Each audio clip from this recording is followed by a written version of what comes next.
Hi everyone, welcome to today's video. If you're new to this channel, welcome. My name is Gina and this channel is all about fashion DIYs and fashion styling, so stay tuned.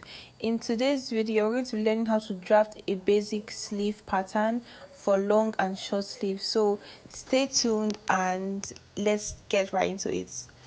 So the first thing we're going to do is to measure 1 inch from the top of your paper. So just measure it across and then you rule your straight line. We are going to call this line the guideline. Afterwards, from the corner of your paper, you're going to measure your bicep circumference plus 2 inches. Your bicep circumference plus 2 inches, you're going to mark that from top to bottom and then rule your straight line.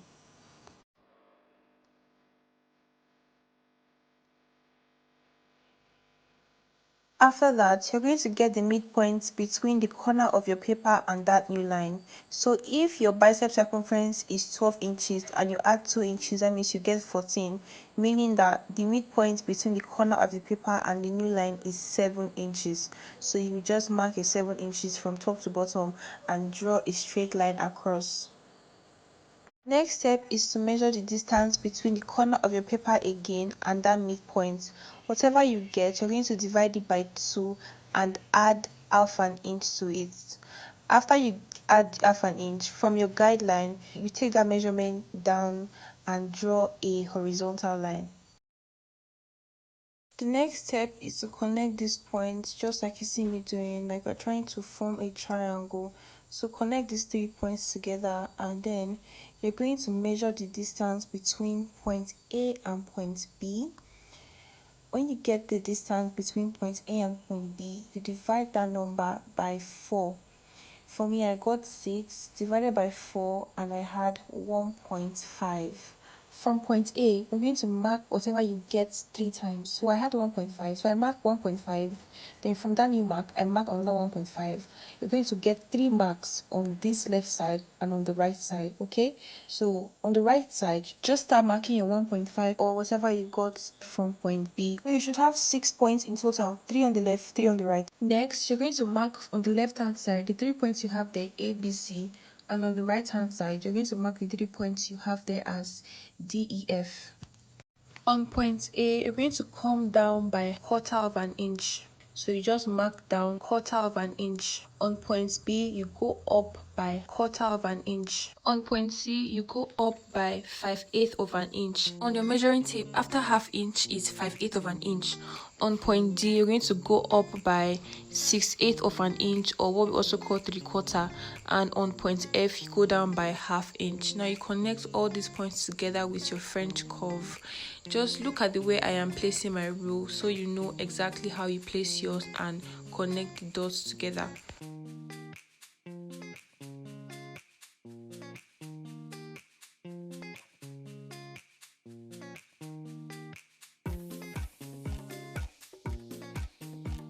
Doing this for the first time might be a little bit tricky, but just take your time and watch the video and you will get the procedure right. So this part you see me labeling back and front means that when I want to attach my sleeve to my bodice, which is like maybe my dress or a top or whatever, it means that the part labeled back will go to the back armhole while the part labeled front will go to the front armhole. The next step is to measure round this curve you just formed to compare it with your real armhole circumference.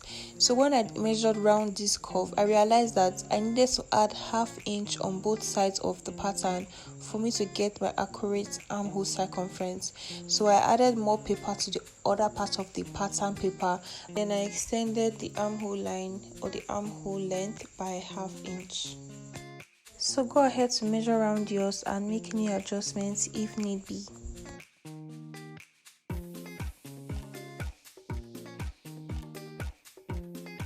So first, we're going to get the length for our short sleeve. I'm going to be using a measurement of 7 inches for the length of my short sleeve. So go ahead to mark that right across. The length of your sleeve depends on the style you're making, but for this basic pattern, we're using the length of 7 inches for our short sleeve. The next thing we're going to do is to mark the armhole seam allowance. So you're going to mark in 1/2 inch round the curve carefully, and after that we're going to connect all the dots together to form a replica of our former armhole.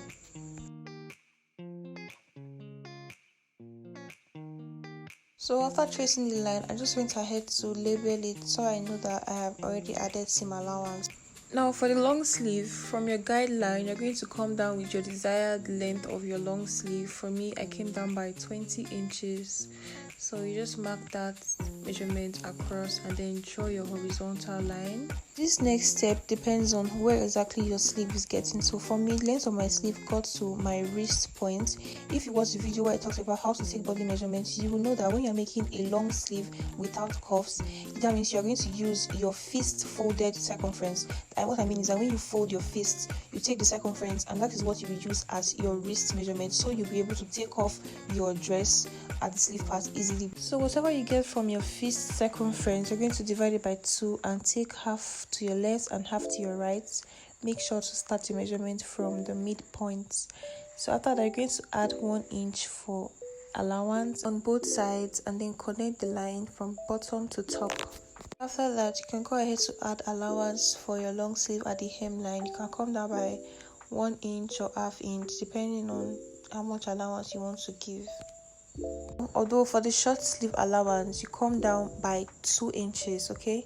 So from the hemline of your short sleeve, you're going to come down by 2 inches and then draw a horizontal line.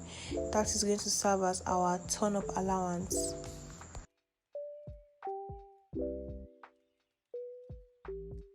So for short sleeves, this is a very vital information you need to have.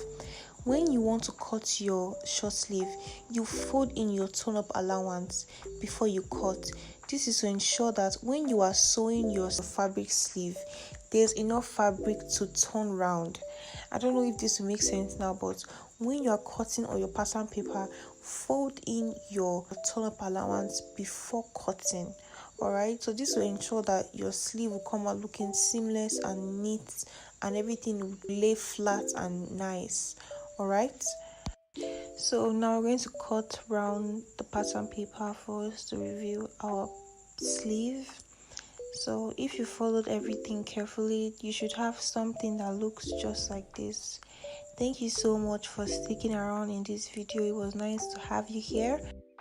Please subscribe to my channel if this video was useful to you, and don't forget to turn on post notifications so you'll be the first to know whenever I post a new video. Also, do want to check out our previous videos as they might come in handy. I will see you in my next video. Bye.